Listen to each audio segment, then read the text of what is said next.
রোগীরা আমাদের কাছে একটা কমন প্রশ্ন করে থাকেন, ফ্যাটি লিভার সম্পর্কে জানতে চান এবং ফ্যাটি লিভার হলে আসলে কি করবেন। আসলে এটি একটা বার্নিং কোশ্চেন হয়ে গিয়েছে, ফ্যাটি লিভার।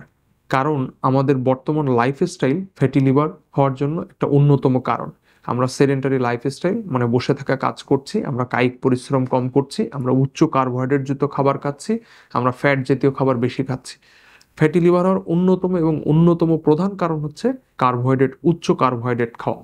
এটা আমাদের দেশ বা আমাদের সাবকন্টিনেন্টের জন্য, বহির্বিশ্বের জন্য অবশ্য অন্য ফ্যাক্টর, তাদের ক্ষেত্রে অ্যালকোহলটা একটা গুরুত্বপূর্ণ ফ্যাক্টর হিসেবে কাজ করে। আমাদের যেটা হয় non alcoholic fatty liver disease. এখন ফ্যাটি লিভারের অনেকগুলো গ্রেড আছে, গ্রেড 1, 2, অ্যাবাব। এখন কথা হচ্ছে ফ্যাটি লিভার হলেই আপনি ওষুধ খাবেন কিনা, বা আপনি কখন ওষুধটি গ্রহণ করবেন, অথবা ফ্যাটি লিভার হলেই যেটা আপনি একটা বিপজ্জনক পরিস্থিতিতে পড়ে গিয়েছেন এমন কিনা। আসলে এমনটি নয়।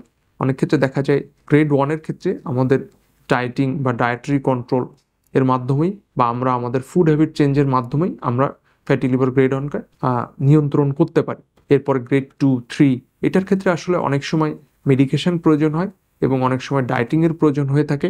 এবং সবচেয়ে গুরুত্বপূর্ণ ব্যাপার, আপনার ফ্যাটি লিভারটি কী জন্য হচ্ছে সেই কারণটি নির্ণয় করে সেটার চিকিৎসা করা।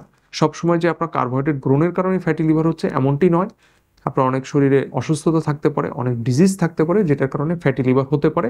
সেক্ষেত্রে আপনার সেই রোগের চিকিৎসা করে ফ্যাটি লিভারের চিকিৎসা নেওয়াটা উত্তম, এবং অবশ্যই এক্ষেত্রে হেপাটোলজিস্টের পরামর্শ নেবে। ধন্যবাদ সবাইকে।